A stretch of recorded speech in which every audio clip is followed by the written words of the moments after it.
Hello, everybody, and welcome to Fierce Fabulous Fridays. Today, I'm very excited to welcome Leslie Groene. She is a nationally famous sales trainer, and with everything that's going on right now and the world reopening and, it being at a point where everybody has to start thinking at minimal about how they're going to start to re-enter the sales funnels and talking to people and what is appropriate and what isn't appropriate. Leslie's going to take us through some ideas, and she's going to help us re-engage through relationship selling in many ways. So I'm going to turn it over to Leslie because she is going to give her own background, which is always what I think is the best way of doing it. And Leslie, you can start sharing your screen at any time now. Thank you so much, everyone, for joining us. Okay, excellent. So good morning. Well, it's morning. I'm on the West Coast, ladies. So maybe for some of you it's lunchtime, but for here, see, I'm still drinking my coffee. So there you go. Welcome. I appreciate the opportunity, Deborah. You are a hero and a legend in the print industry, so I appreciate that. And I think in my own world I am too, but in my mind, I came out of college and went to Zellerback Paper as a paper sales rep, and then I became a spec rep at Zellerback, which if you don't know what that is, that means you get to go to agencies and end users and they specify your paper. So I ended up meeting people like Chiat Day, UCLA, Pepperdine, Amgen, and all these clients out here. So then I thought, maybe I should go sell printing.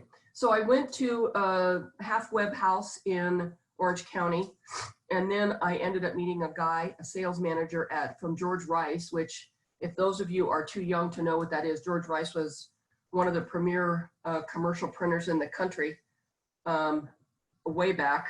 And so I went to work for him, and it was a really good experience because I got to learn how to be more relationship sales focused, how to do better relationships, how to figure out what the client needed. One of the gals I had, she was at an agency, and I said, everybody kept saying, go take clients to lunch. So I said, you want to go to lunch? And she said, why? I'm like, I don't know. So she said, when you figure out why, we'll go to lunch. I felt like such a dodo bird. But anyway, I got a lot of really good experience. I was there almost 10 years, and then they got bought by, long story. I became a sales manager at a small sheet fed, and that was really good for me. Then I started my business. I'm on year 24. Sales coach, business development trainer. Started out exclusively in the printing industry, which is my bread and butter and in my blood. My mom was a print rep back in the day, and I've morphed into different clients, different industries, different verticals. I've learned a lot. I've realized that the objections are all the same. The answers change, and the perspective changes, features, benefits change, so that's the kind of stuff we have to get really sharp on today with the market the way it is. So I have a lot of experience. I still have a lot of clients in the printing industry who are still working because we're essential. Right on. So I have a lot of stories and anecdotes and ideas. I love to participate. So all right, let's see if I do it right, girlfriend.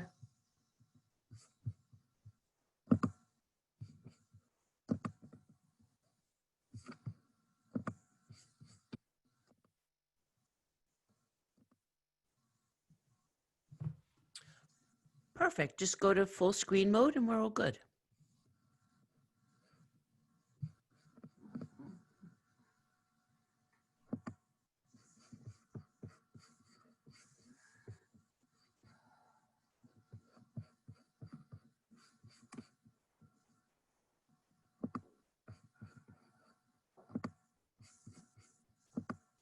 There we go. Okay, awesome.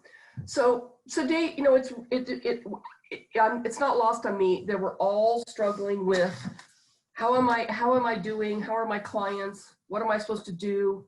I'm stuck at home. Some of you have kids probably that you're homeschooling, and sorry about that, but that's kind of what's happening. So we developed, Deborah and I were speaking, I developed this kind of concept about how do I continue to do what I need to do to sell and make money and build relationships what was I doing before? What am I doing now? And then what am I going to do later? So that's what we're going to talk about today. So let's just recap and think about why are we salespeople and what does it mean? It means that we're here to help our clients succeed, and we're here to help our clients create the best business they can so they can sell and they can have clients.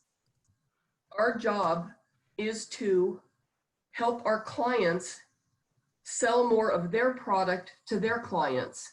And we have to insert ourselves into that dynamic to figure out how we can best help them. So we have to be consultants, which is not new, but we have to do it a little differently now as we move forward. So I do a lot of webinars. I do a lot of in-person. Well, I used to. I do a lot of conferences and stuff and speaking. And I mix up the way I deliver the information because people learn differently. If you want the slide deck, email me. I'll send it to you. Not a big deal. But I mix up some of the styles so you can figure out what works for you. So in our business, we need to have a business plan. And part of my presentation today, our discussion, is going to be about how do I rebuild my business plan? How do I morph it? How do I adapt? So part of it needs to be, this is my overall plan. Winning back lost customers, where'd they go and why? Growing existing customers, because the more you can grow existing customers, the easier it is. It's easier to do that than find new customers. The other one is acquiring new customers. And all three of these need to be going on at the same time. If you're a brand new rep, then most of your time is acquiring new. If you're a seasoned rep and you have a good book of business, then you are focused on growing existing. So think about what else can they buy? How can you serve them today? Do they need floor graphics? Do they need social distancing? Can you sell them banners, wall graphics? Can you do a direct mail campaign because they haven't done one and they want to reach their customers, or it's regional and they want to reach neighborhoods, so it's EDDM. So you've got to think about what is your current client base doing individually? How can you help them do more of it? How can you insert yourself into their reality and be relevant in their world?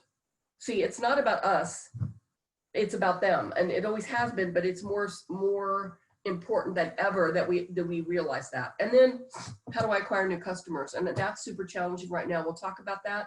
I have ideas and some of them work, and then you're gonna have to, kind of pump the ball, so to speak. Okay, now let's talk about, happy to take questions, type it in, Deborah will send them to me. So let's look, what were we doing 6 months ago? How are you selling? How are you finding clients? I do a lot of networking. I do a lot of referrals. Most of my clients are, I've met in person. I meet at somebody refers me.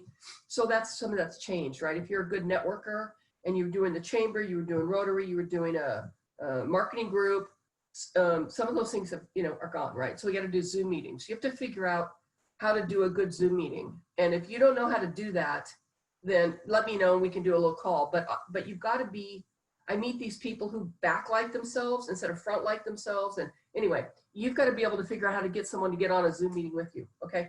So then you've got to figure out, how do I stay relevant today? How do I engage people? We've got to get our kind of clients with relationship selling to engage. Excuse me, if you're a kind of company or rep that gets on, you get online engagements, a 4over or a, some of those other companies that are inbound web orders, they may not need a meeting or an engagement because they're going to buy from you because it's an online platform.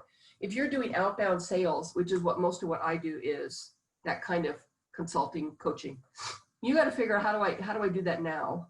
Some of the markets are opening. Are the buyers we want to call on, the CMOs, the marketing, the purchasing, the creative directors, are those people seeing salespeople? Probably not yet. So that becomes a plan of how do I reach out to those people and connect in a way that they'll let me do that today. So that's part of what we have to do. How do I engage now? And then what does it look like moving forward? So I am certainly not a guru with respect to what's going to happen moving forward. I think in a few months, there might be quite a bit of loosening up so that we would be able to actually make calls you know, with the mask, with social distancing. The challenging part in my little brain is sometimes our business is not, I mean, our businesses are essential, but the client doesn't really need to meet with salespeople. They don't need to buy what we do always. I work, I connect in other businesses. I'm in a big networking group. I was just on a call with them this morning. And there's corporate attorneys, there are HR people, there's payroll people, and some of these other subsets are really busy because it's necessary and they need their trust done. They have to get payroll done. They need an HR attorney. They need all these services that are really important right now. And maybe what we do isn't that important because they're not marketing. So this is a really good time to work on your business plan. It's a really good time to do research. It's a good time to look at your verticals and who's in your vertical pool and who's not. And should you mix it up? Yes. Some of my clients out here in Los Angeles have a lot of entertainment. Okay, on entertainment, so that means movie openings, billboards, building wraps, right? So you got to look at the impact of that market is, you know, it's really quiet. They're starting to open up a little bit here on the West Coast, but there's not much entertainment that's being marketed. So you got to look at different verticals and where you can be relevant and be successful. So these three things are in my mind. What was I doing? What am I doing now? What am I going to do? And the gonna do in the next 6 months, there's options and different ways to look at it. But you need to be prepared for all of those ideas. Okay. So I build in a business plan. How much do I want to make? How much money? How much do I want to sell? Which have some correlation to them. As a sales rep, and I don't know how many of you are, you can raise your hand, sales rep, owner, but sales manager. Okay, I can't tell. It's a good time to build a new business plan. What do I want my business to look like in the next 12 months? And then we can figure out, how do I get there? How do I do that? How do I engage with people so that I can reach my goals? What's your current sales plan? I've got a client, I'm often in environments, I act as an outsourced sales manager, which means I am acting like a sales manager part-time because they don't have one, or the one they have doesn't really want to do the minutia of interacting with salespeople. And the bad news is for salespeople, the good news is I'm there, so that's good. What I'm helping clients do is figure out, okay, I'm calling on, I've got hospitals and medical centers as a vertical, great. What's going on in their world? You can't get in there, but they might need a lot of the stuff you sell, and they might take a phone call because they're busy and they're overwhelmed and you could be of value. My clients are corporate and they're not back to work yet. Okay, but they're answering emails and they're on LinkedIn, so maybe I can engage. My clients are manufacturing, so then I can go to them. Are they open? Are they manufacturing? Do they need floor graphics? Do they need masks? Do they need marketing materials? Who's their client? How do they get a client? How do they market? So we've got to be really thoughtful about, how is my client, how have they been marketing? Meaning, how do they sell stuff? And how do I help them sell more stuff? And then you got to review every client. Every client needs to be reviewed. You need to update your plan around each client. Many, many years in this business I have been, and a lot of the reps I work with are super transactional and they just wait for the phone to ring. And I have a slide coming up for that, but we have to be more strategic and thoughtful and looking forward to, what do I want to look like in the next few months as a consultant in the printing industry. Okay. So we got to, and this is a good time to do a lot of that research. If you have downtime and you aren't on the freeway, the traffic in Los Angeles is zero. It's very weird to go out on the freeways and have no cars there, because usually you're sitting there doing nothing. So it's very interesting, because I have a couple clients I still go into because they're printers, and it's very weird. There's no traffic. It's good, but it's weird. Okay. So time. Right now we have different kinds of time. If you're doing homeschooling, your whole time is all cattywampus. I don't know if that's a word, but you know what I mean. So your time is different. So maybe you need to get up earlier and do some strategy, some business consulting for yourself Maybe you need to hire someone to help you, to keep you on track. I think it would be really distracting to be at home and have kids there. I'm distracted enough with my dog and my husband, and the dog he works receiving in the daytime and he works security at night. So half the day he's barking. So it's like, so you've got to figure out how to work your time. We are really all, wait for it. If you're going to write something down, now it is. We're selling time, ladies. We are selling our time. So when I became a consultant, I decided to figure out, my first client was a Capital Group in Los Angeles, which is American Funds, a big money manager fund guy. And the guy was in the advertising production club, Larry Luttel. And he called me up there and I said, okay, he goes, so what are your rates? I said, well, it's $500 a day. And so this was 24 years ago, right? First client. So I had to drive into LA, Los Angeles, which took an hour each way. The parking was $25. He gave me an hour off for lunch, which I didn't really want. So I ended up like making 20 bucks an hour. I said, well, this is stupid. So I figured out that that wasn't really my hourly rate. So you've got to think about how time figures into your hourly rate. And when you become a consultant and you don't get paid by the project, which is what I've been doing, right? I was getting paid by volume or profit or markup or whatever. So if you want to make $50,000 a year, you're $25 an hour. If you want to make 100,000, I know, you're $50 an hour. So you've got to think about who gets my $50 of my time to make a sales call. Now, today, I would gladly give $50 up to get a Zoom meeting with somebody who's new to prospect. That to me is worth every dollar. So our time allotment today and time allocation is different than it was, but you still got to think about how am I using my time, which is all we have as a commodity, truly. We might be selling stationery, we might be selling large format, digital, fulfillment, I don't care, but we're really selling our time. So you have to think about how am I using my time? And this is also a really good time to start doing research and homework and learning about different verticals and who's busy and how you can insert yourself into their world, okay? That's my little clock. So is it a warm call or a cold call? It depends on how good you are at social media and networking and working on your brand. So marketing's pushing the brand out. Sales is bringing the people back in. And I think a lot of people I know get mixed up in marketing and sales and they think they're the same and they're not, in my mind. Marketing is building the brand, pushing information out, and then selling is going and getting the people to come and buy from you and engage. Okay, so there are lots of ways to make it a warm call, short of social networking today, which again, I said is one of my, I do a lot of that. So you got to think about how do I make it a warm call? So this guy is a very interesting author. And if you haven't read some of his stuff, do so because he's super quirky. But one of his little statements is achievement is talent plus preparation. And I work with a lot of different salespeople. I've probably, I don't know, worked with thousands of sales reps over my career. And a lot of them have a lot of drive and a lot of, they really want to make it, but they're not prepared. I meet a lot of people who are really prepared, but don't have the drive. I met one guy once at a printer. He had a really good list, a phone, a desk, and I'd come back in a week or 2 weeks and he hadn't done anything.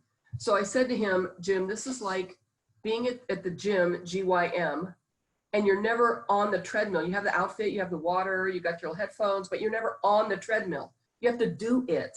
So part of what we want to look at is how prepared am I to make my call, to post something on LinkedIn, to engage with somebody on a Zoom call. You better be really prepared. I don't want you on that call saying, gee, how are you marketing? What's working for you? I want you to have an idea because you've done homework and looked them up. You have an idea what their sales channels are. How do they move their product? Do they have outbound? Do they have outside salespeople that are all stuck at home? Do they have, do they work through wholesalers? Do they sell direct? Are they B2B? Are they B2C? You need to know all that before you do any outreach, okay? So that's where the preparation comes in, all right? And then you have to want it. Achievement is wanting it. So I just like the way this little sentence is. Okay, so today we have to do everything virtually. You have got to be able to show, there are, yes, some clients that still want to see and look behind the curtain at what equipment you have. This is just a picture, but I want you to be able to create a virtual demo, a virtual plant tour. I want you to create all your marketing materials that obviously become a PDF or some kind of page turning. I want you to be able to have PDF case studies. I want you to have stories. I want you to be able to talk to clients and show them what you have that they will not come in and look at. Now, some of my clients are starting to do press checks where the clients are coming in. It's a large printer that has a bunch of conference rooms that they have sterilized, and all the sales reps have offices. So it's a little, bigger than most of the companies I've worked for. So there's a lot of opportunity for clients to come into the building. But your clients may not want to come in for a long time. Your prospects who used to come in maybe for lunch and a tour, maybe we'll never do that again. I don't know. So I've got a girlfriend that hasn't left the house. So I've been out, my husband and I went out to dinner. Yay. So you can figure out based on where you live and what your market is, some of the options you have. But you've got to have everything online in a virtual format for people to access it. So you've got all your bases covered. Now, if you work for a small company or you're a two-gal band, you have a smaller environment and you don't have, the guys in the back, the people in the back that are going to build you a big giant, virtual tour.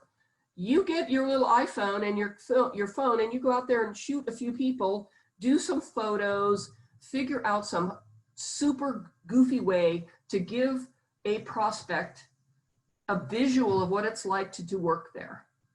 It doesn't have to be a big, giant, Hollywood produced movie that some clients have. You can find them if you look for them. Some of the printers have great, it's a whole movie of what they do. But you got to figure out a way to make it so someone can look at what you do and how you manufacture in some kind of other way. So you got to be creative, okay? It doesn't have to be, a work of art. Okay. But people have to be able to access it today on a computer. Okay. Now, let's talk about who you know. Who do you know? Who do they know? How do you access your network? Are you taking advantage of the relationships you have? Are you taking advantage of people that know people? Let's say you want to get into a manufacturing company and you can see that one of your prior friends knows somebody that knows a purchasing agent, and you want to get into that purchasing agent, and your friend knows her and can put in a good word for you. You got to be really smart now about who do you know and how do you leverage those connections, whether they're brief, they're deep, they're fun, they're easy. People today are really interested in helping each other because we're all in this together, but it's true. So you've got to take advantage of who you know and how you can leverage that so that some of the introductions are warm and not cold. Because if you can get someone to speak for you and say, Deborah's a great gal, I really like Barbara, I like Kelly, then they will at least, it's like a referral to a good hair place. My hair gal's been open, thank you. People will at least say, well, I really like Kelly, I trust her. I'll give Leslie 5 minutes because Kelly said so, or Jean, right? Or Lisa. So you've got to be able to take advantage of that today more than ever. So after you build this business plan that maybe realigns the verticals you want to pursue, you've then got to go to LinkedIn and some of your networking and say, who do I know that knows somebody there that will give me a nice little referral, testimonial, type me a 3-sentence, Leslie's great to work with, she cares about her clients, she's never let me down, and her prices are good. That maybe is all you need, but you've got to take advantage of that today to get in the door somewhere. All right? Okay, so think about who do you know and how do you access that to move the ball. And I say move the ball in that if you're thinking about soccer, women's soccer, how do they move the ball down the field? It's incremental, then it goes back and then it moves. So we're trying to move the ball from a name on a piece of paper, which would be a lead, or a referral name to make money at it. And everything in between is what we're talking about. How do I turn this name on a piece of paper into money with client? And all that in between is part of the sales cycle. And the sales cycle's changed. It used to be name on a piece of paper, phone call, get a meeting, live meeting. Now maybe it's a Zoom meeting. Create some kind of needs assessment, do a value proposition, maybe do a proposal or a quote, and then go meet with them, have them maybe come into the plant, and then close. So it's changed a little into name on a piece of paper, maybe a warm referral, which would be the best, some kind of Zoom intro meeting, create pricing, provide them a needs assessment, create pricing, and then get the deal. So the only thing that's changed out of there, in my mind, is the live meeting. You've got to turn the virtual world we're in into that middle step in the sales cycle of an intro and connecting that way. Okay. All right. So this is kind of the crux of the deal. And I happen to have a dog with no tail. It's an Australian Shepherd. I know, so it's kind of funny, but this is my point. We have spent years in the printing business being a tail of a dog, meaning dogs wag their tails because their brains are telling them they're excited and wag their tail. They don't decide, their body just does it. So it's an involuntary reaction on their part, which is one of the reasons they're so cute. But we have been a tail of a dog, and I don't mean that in a pejorative way, for many years, where we get a quote, the client called, we got a quote. But that is not what we want to do today. Today, we want to be the head of the dog, which means, what does the quote mean? Why are we being quoted? What is the client looking for? What's their buying criteria? How do I exploit the quote into a relationship builder? And how do I create my own needs assessment to that client? Because maybe the quote is the door opener. The quote is not the end, the quote is the beginning. And so many years we've treated the quote as, I got 10 quotes. Okay, so what? What they turn into, clients say to me all the time, well, not clients, new people, because clients, I slap them. I got a quote, but I can't get anybody, I gave the quote and I can't get anybody to talk to me. Okay, well, you've got to set that up ahead of time.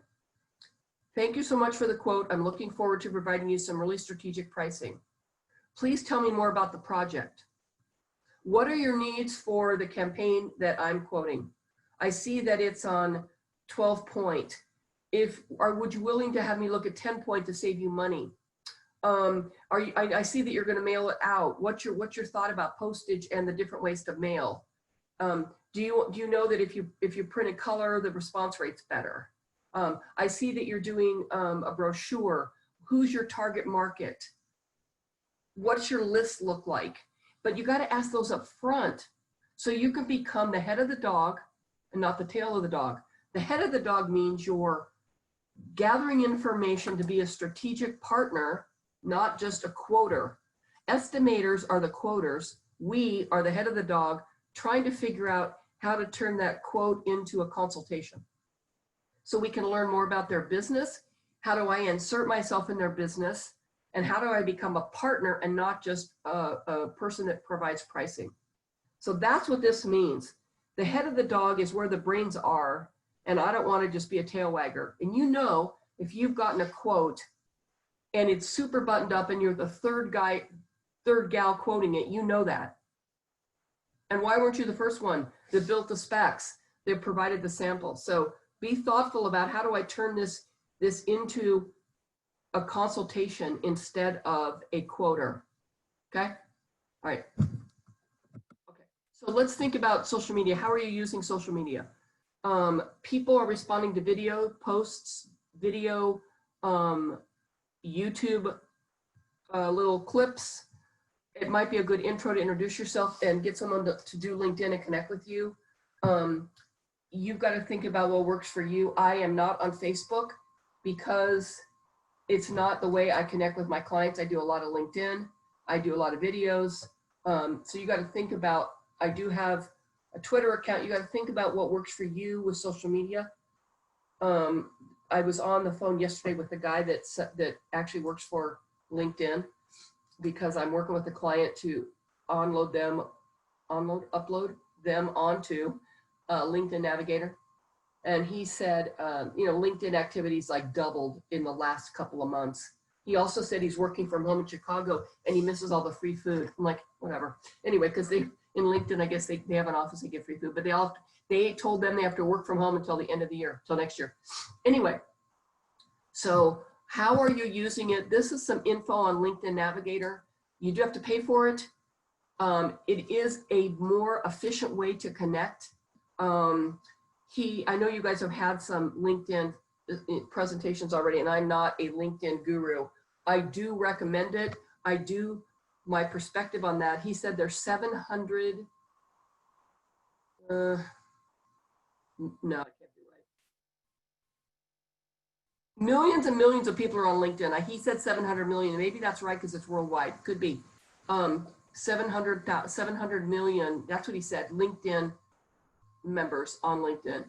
So it's a really good, robust program to use for connecting with people. But the Sales Navigator lets you identify some keywords and some key descriptions, and it pops people into your network that you can then reach out to. So it lets you have a better sense of who's available for you to connect with. So just think about it. Again, it's not free. It might not be for you right now, but it might be a more effective way to use LinkedIn today. Okay, just the idea. Okay, so this is a program that I want you to think about, not because, but a way to look at how do I re-engage? How do I get myself back onto the world of sales? It's a new program that I built because I think so many of us are stuck and don't know what to do next. We've kind of gotten used to being at home. Whether that's good or bad, you've got to decide for yourself. My clients are going to be home for a while. They're answering the phone, but you can't go drop things off. You don't have their home addresses. You don't know how to send them things. One of my clients is doing lemon and orange crates with recipes and sending things to their home. One of my gals is doing virtual cocktail hours. I know that's not a new idea. Another one of them, it's a gal, she's doing virtual cooking classes. So they're all cooking together.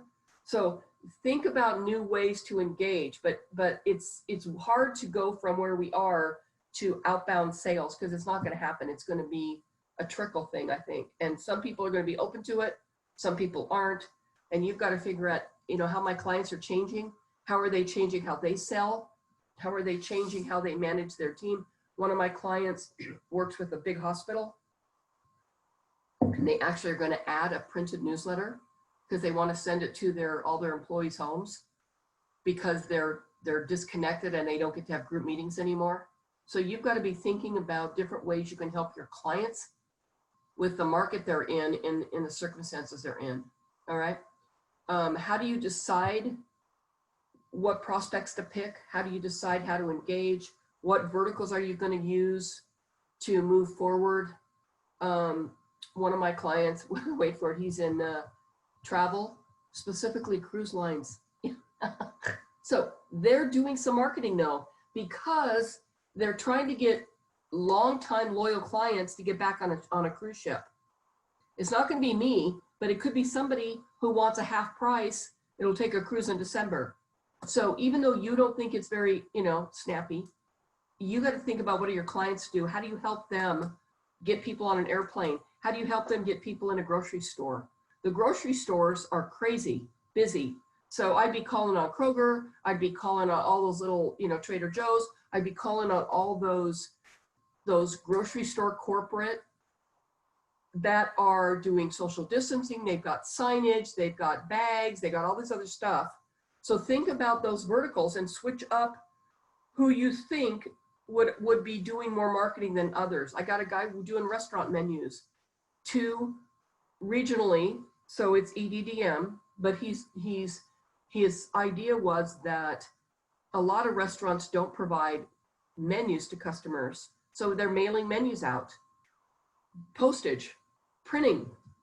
So that way people know what they have at the restaurant so you can go take it out or go in and eat it, whatever, okay? You've got to change what you're focused on, and you've got to get back into the market. So how do you add value? Anytime you can help your client be more successful, you're adding value. Anytime you can help your client or prospect move more of their product, help them support their brand, help them support their employees, help them support their market.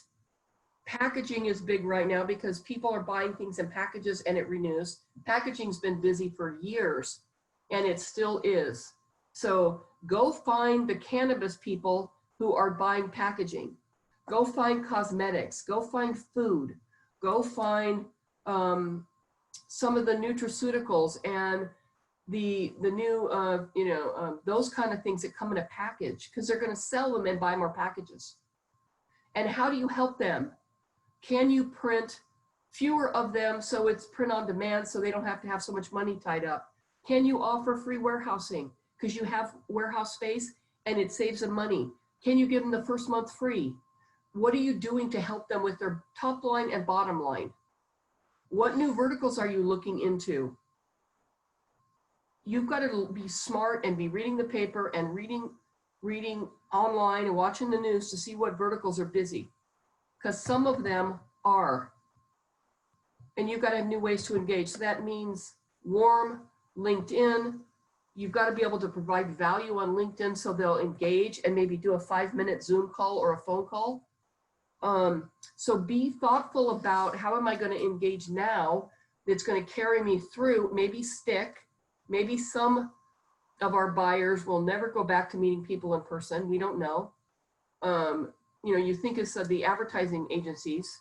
Some of my clients have higher education. Those people, USC's going back, UCLA's working on it. So think about higher education and private schools. They're going to go back. These kids are going to have to get back in school because everybody's figuring out that they're not going to be as effective learning from home with a whole bunch of, for a whole bunch of reasons. And I don't have to go into that. So think about who's going to be back in the market and then go call on them. New ways to engage. It's got to be Zoom. You've got to be good at it. You've got to be good at typing a compelling little note. You've got to have case studies ready to go. One that matches each vertical. They have to be custom. You can't send higher education something on healthcare.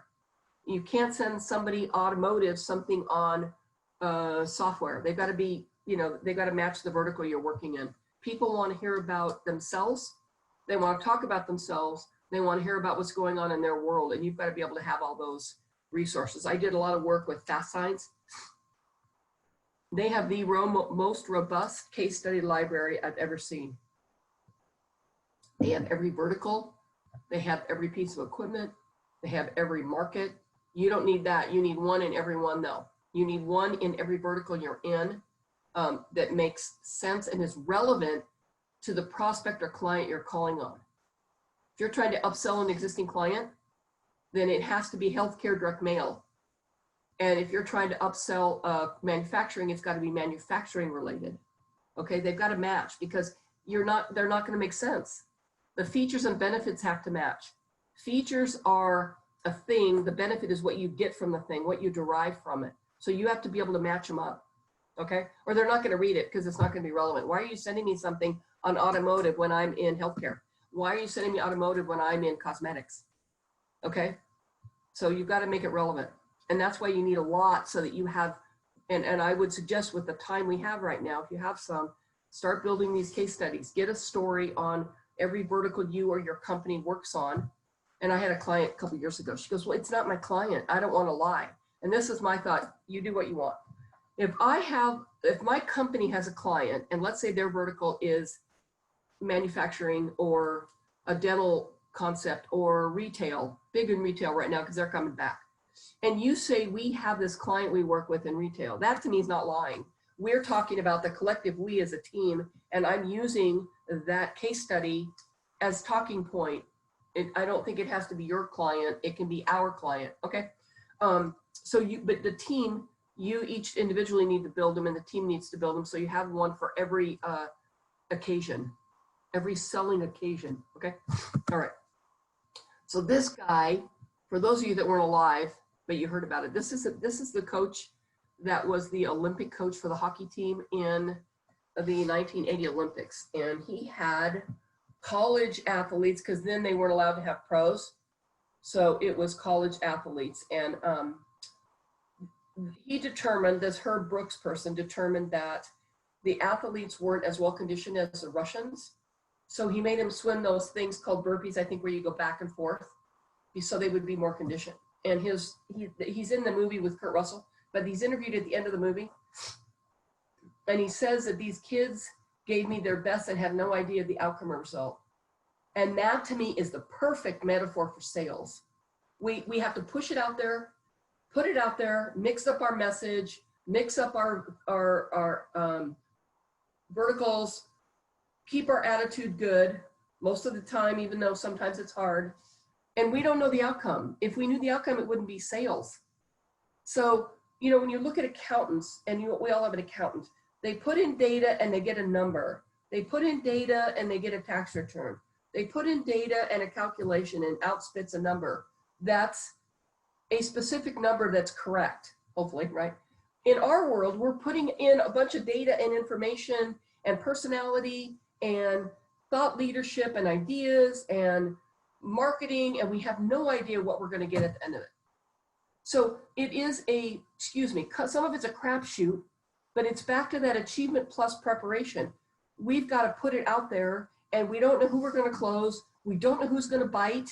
We don't know who's going to talk to us and call us back, or God forbid, answer an email. You know, you got to be careful. They might actually call you, or like, oh my God, they called me back. So this is really, really perfect for me, that we give our best and we have no idea of the outcome.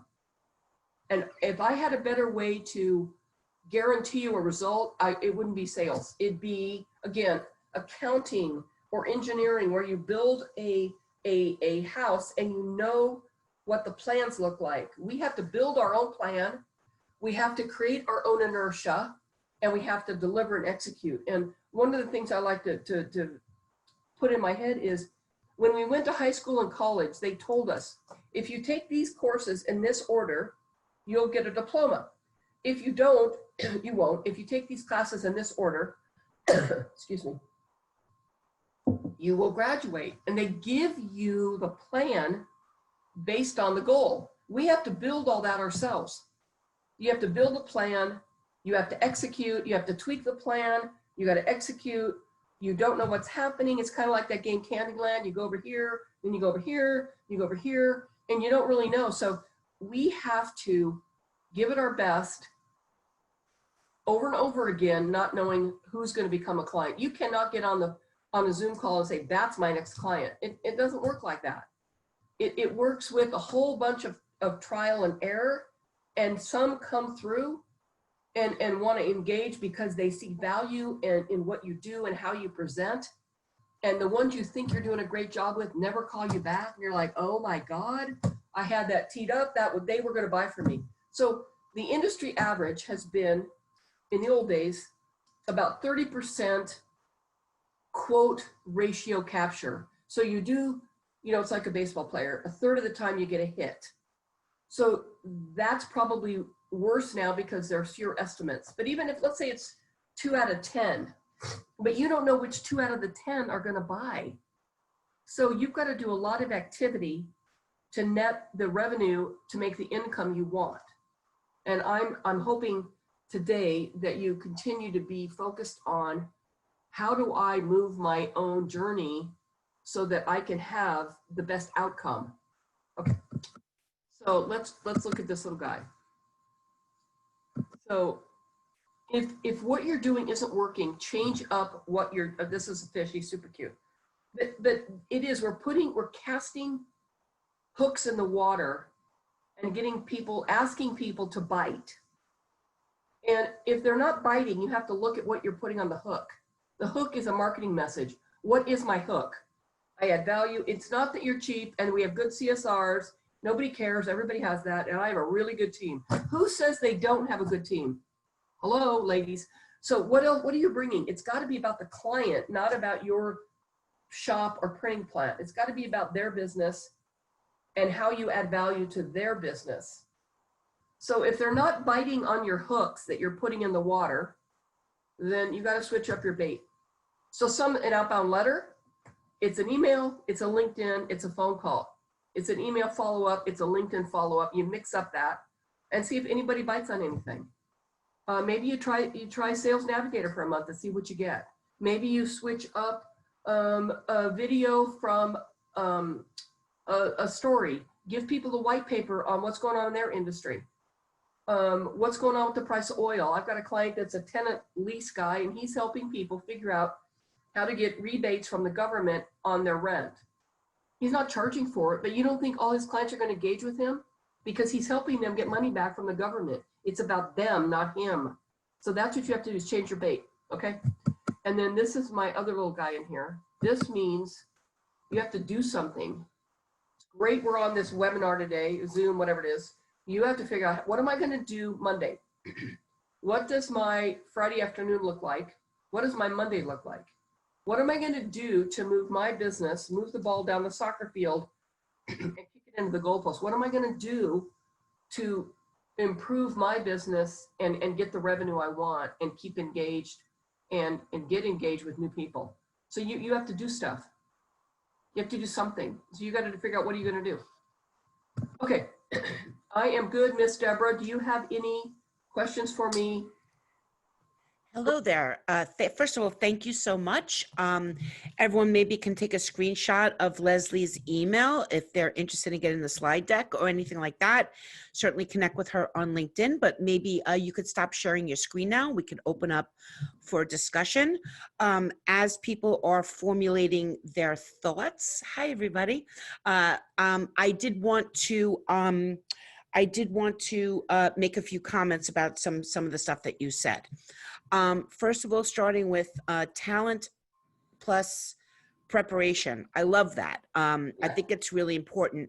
I define sales as when a need and a relationship meet. And I would implore everybody on this call to go back to Sandy's discussion from last week about connecting with the top performers in order to create a network of top performers, as far as finding people who might be able to help you move your sales agenda further down. Yes. So what you said is right, Deborah, about need and then meeting someone. What I'm trying to help us also do, we may be able to provide a prospect or client a new idea they didn't even know they needed. So one of our jobs as that head of the dog, maybe they didn't even think about sending menus locally with a coupon that goes back to a website that becomes an offer and a discount. So since we're the marketing professionals, we've got to be able to give our clients an idea they didn't even have. Right. It becomes a need, but they didn't have it. That's the only thing I want to add to what you said. And I don't disagree with you, although I would say that more printers I meet than not don't think of themselves as marketing professionals, but think of themselves as printing professionals. That's so correct. There's a little gray area there, but I'm with you on the concept of what you're saying. Got the it. sense that if printers kind of stay in that only printer box, their shelf life is probably shorter than people who are opening up to presenting ideas to customers. So I will 100% agree with you on that. The other thing I just wanted to comment, did you want to comment on that? No, and I agree with you. And I think what's going to happen, these printers who are just price driven, these kind of clients can buy that stuff online. They don't have a sales rep to do it. And that's going to make a bunch more dinosaurs if we don't figure out how to add value besides price. So there you go. I completely agree with you. And the industry has been saying it for years. And hopefully Corona will be the frying pan to the head at this point. Yeah. Okay. The other thing I just wanted to mention was you had said that the print samples don't need to be works of art, but I actually completely disagree with you on that. In the sense that, let me just finish. In the sense that in this new world that we're in now with the, it's harder to get meetings. It's going to be harder to get meetings. It's going to be harder to certainly get into offices and all that other stuff. I truly believe that we're re-entering the phase of the print sample opens the door. And in that, and to your point, which I agree, you can't show a print sample of a car company to an insurance company. Bad Right. idea.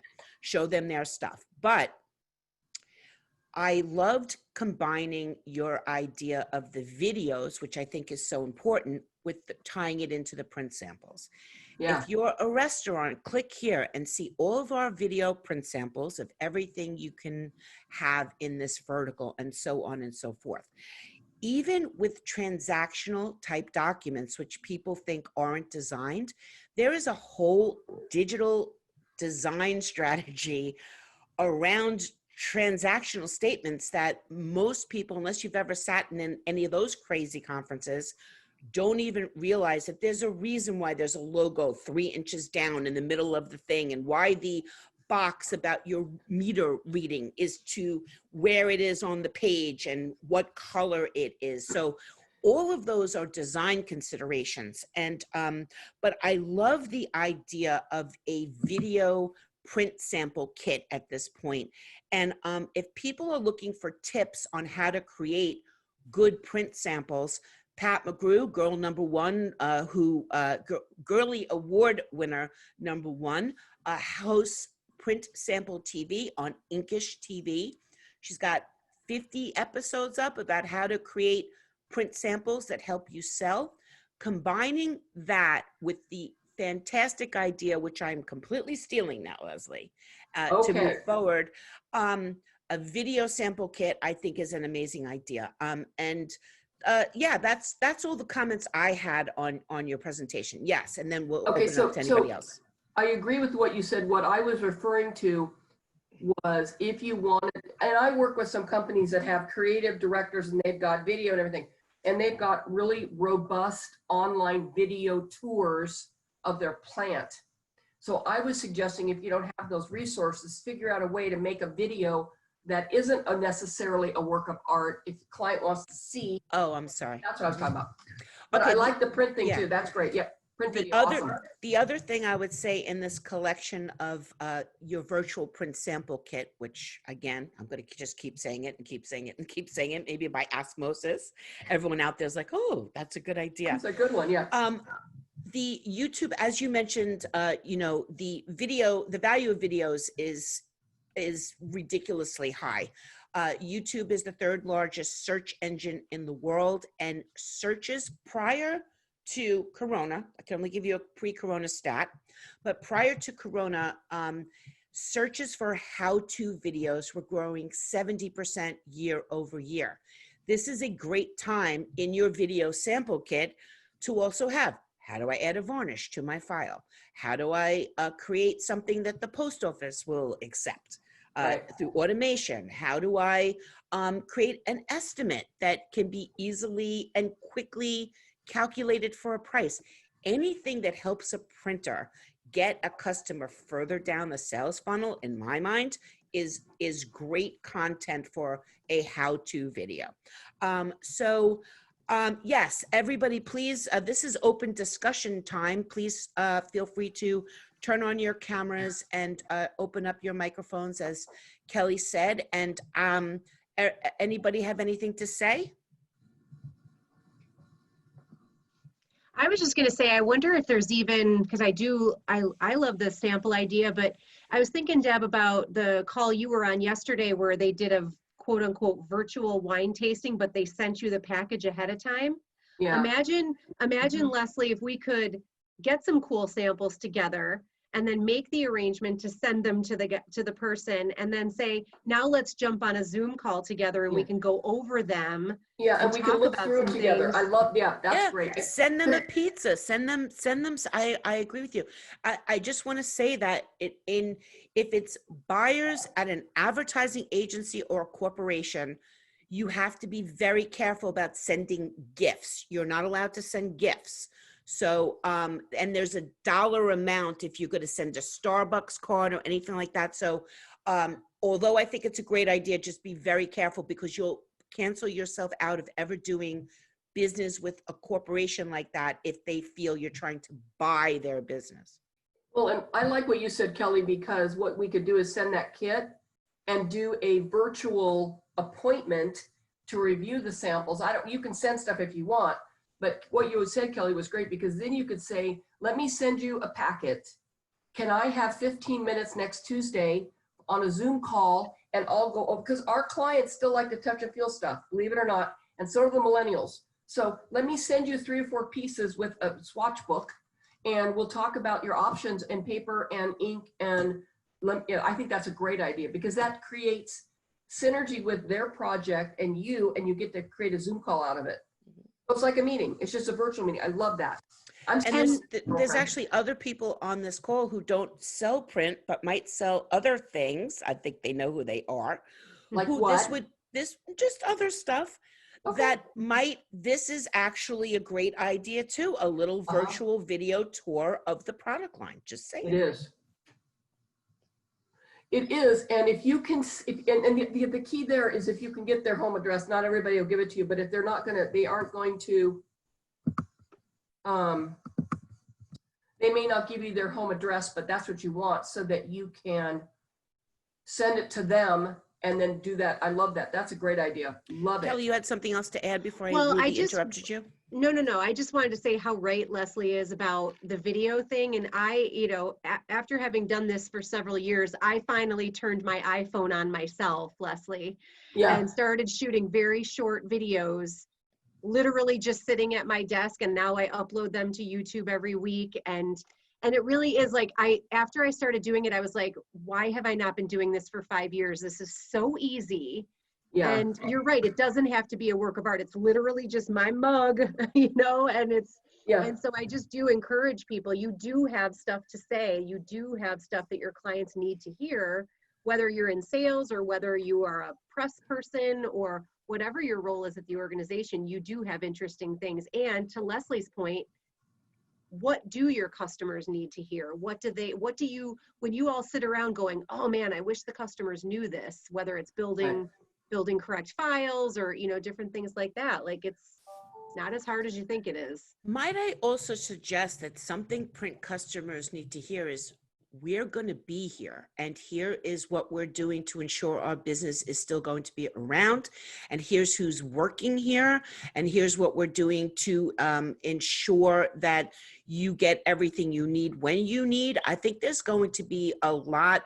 That is going to be more of the questions people are going to be asking. I also think that printers and all service providers at this point really have to be able to answer the financial questions that you're going to be asked, such as, you used to have pay by 60 days. I can't do that anymore. I need to pay 90 or need to pay 120.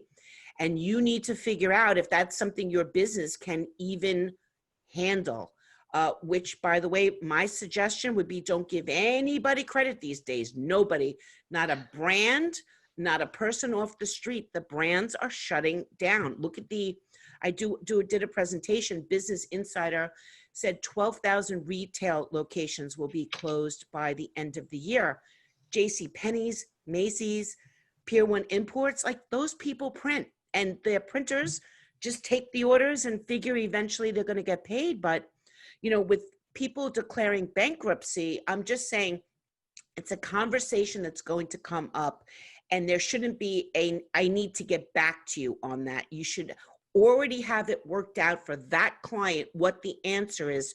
So you are the authority on that phone call. And it wasn't like, well, I need to figure it out and then I'll get back to you. No, I'm calling you knowing we're here, we're financially sound. This was our old agreement. This could be our new agreement, but if you get behind even one time, I'm going to need a credit card to pay for the first order before I give you the second order, or you need to pay for this one before I could do anything more for you. And by the way, that happens all the time in the advertising agencies. The printers are like, yeah, we've extended you credit long enough. And this was in good times. Like, I need a credit card now, or I'm not printing anything else for you. Well, I've had that conversation many times with CFOs. Yeah. We used to get the paper up front, the paper cost up front, and that went away, and now it's back. Some of my clients are asking for paper to be prepaid. I also had a client who does a lot of political printing, who wasn't collecting, wait for it, postage up front. I know, I'm like, and they're fine. and they do a lot of it, and they changed it because they finally caught up. It's like, you guys are dodo birds. Anyway, so now and the paper up front has been met with an okay response from the client. Get it? They still want to do the work. So it's, $47,000 worth of paper. Yes. And so you have to have the courage to ask, but also what Deborah said, make sure you know what's going on where in the financial part of your business, so that when you can say yes, no, let me get approval, so you don't look like you're like, I don't know. Exactly right, Deborah. Right on. And to Leslie's point, I mean, so many printers are, even like with the safety graphics and the acrylic, they're requiring all the payments for that upfront before the merchant puts it on a truck, because Right. otherwise the printer's not going to be responsible for $50,000 worth of acrylic to make guards for cashiers. I mean, that's not their business. They're Right. doing it now as a retrofit to help the world and keep themselves open, but they're not going to be on the hook for all those substrates. So really great point. Does anyone else have any questions or comments? Sandy, nothing? I did, thank you. I just wanted to let people know, Leslie had mentioned Sales Navigator in LinkedIn, and it is a great tool for salespeople, but it's very easy to not get your money's worth out of it. So rather than just jumping in and taking your free month, maybe we could do a quick overview of how to get the most out of Sales Navigator, because what I would recommend if you're on a budget is to research it, give a month, get everything out of it in a whole 30-day period, turn it off, leverage what you've learned, and then consider maybe 3 or 6 months down the road if the intelligence you gathered during that free period was worth it. Because with the free version, if you're a daily user and a strategic user and you've set up your searches correctly, you can get most of the information. But I would just say, and Leslie and Kelly know this, a lot of people, for example, don't use all the things that are available to them in their CRM. Right. So Sales Navigator is the same way. It's like having Salesforce and never using 90% of what you have access to. So I would just say, maybe a quick strategic session on how to get the most out of Sales Navigator. Do you guys happen to know how much it costs? Yeah, it's a lot. $79 a month. Yeah. How much? $79 a month. Right. A month. Okay. But I get exactly what you're saying, Sandy. But for me, if you get one client out of it, it pays for itself. You just have to use it and make sure you're using all the features, all the tools. I get you completely. Yeah, I mean, people do massive prospecting on that thing and are very successful. But to Sandy's point, you have to be in it to win it. I mean, even if you can go in there and pay month by month, and they don't try to lock you into a whole year or anything like that. Yeah, do the free month, see what you get out of it. Go back to maybe take one more month as a follow up, and then turn it off. LinkedIn doesn't need your money. Don't even get me started on them. Yeah. Okay, well, I know Leslie has a hard stop in about 7 minutes. So does anyone, Aleka, did you have a question, my friend? No. I was just scratching. Oh, just scratching? It's in your nose. Anybody else? I completely agree with Leslie about, and Deborah, what you're saying about the samples. I can't hear her. Can you? I know. Can you hear We me? lost you. Now we can. You're back. Okay. Now more than ever, my clients do want samples of what we're doing, and because you're getting through that clutter and you're having a physical piece that they can look at, play with, smell, touch, everything.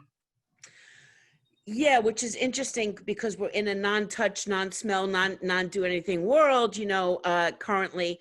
But I agree with you. I mean, I'm telling you, my next presentation is going to be how to get on the short list for consideration. Not even how to get a seat at the table. There's going to be way further down the line from that, and a comprehensive amazing array of print samples is going to be the first thing on that list, maybe second after a website that I can understand what you do, quite frankly. Right. Yep. Yeah.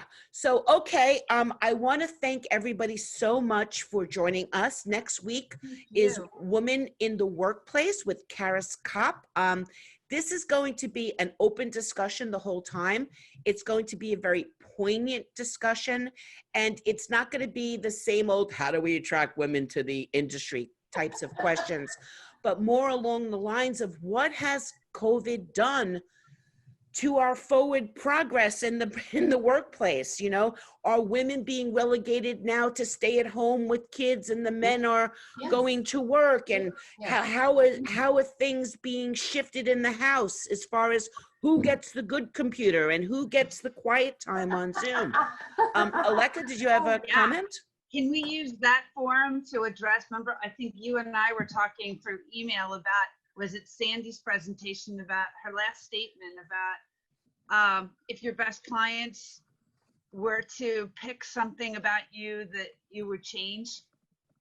Can we address that? Yes, I think that's actually a brilliant point. 100%, we will bring that up. I love that. I've been thinking a lot about that, and I've been posing that to my clients and my colleagues and being like, what would they say about you? I know what they would say about me. Let's see if we're on target. Yeah, it's true. I know what I hope people would say about me, but it's usually not what they say about me. Well, we don't have time for that. We do not have time for that. No, we don't. Okay, well, thank you so much, everybody. Don't forget, if you're not in the Girls Who Print group, please join us there on LinkedIn, girlswhoprint.net for upcoming schedule. We now have these Fierce Fabulous Fridays scheduled through the end of July. So there's a lot of stuff to sign up for. Please share them with your networks. Like Sandy said, elite people attract elite people. Let's go get some more women, girls who print in this army, and Fierce Fabulous Fridays forever. Thanks everyone so much. Thank you. Have a good weekend.